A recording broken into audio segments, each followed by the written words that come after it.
जब रात के सुनाटे में चांद आसमां पर तन्हा चमकता है तो मुझे अपनी तन्हाई और भी गहरी महसूस होती है।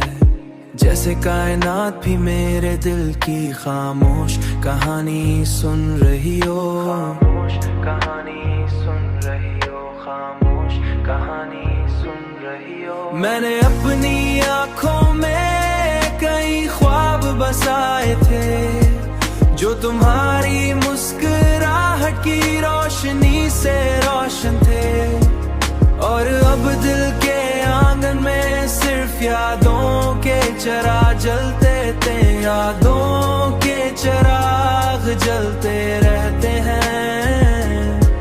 जब रात के सुनाटे में चांद आसमां पर तन्हा चमकता है तो मुझे अपनी तन्हाई और भी गहरी महसूस होती है।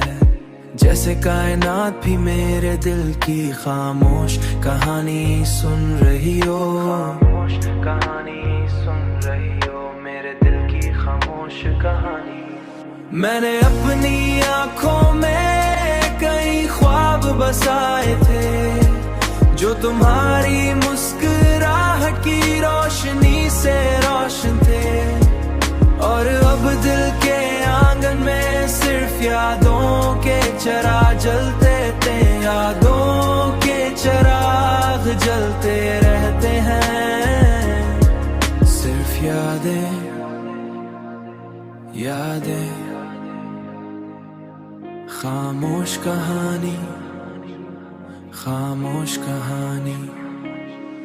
और अब दिल के आंगन में सिर्फ यादों के चिराग जलते हैं।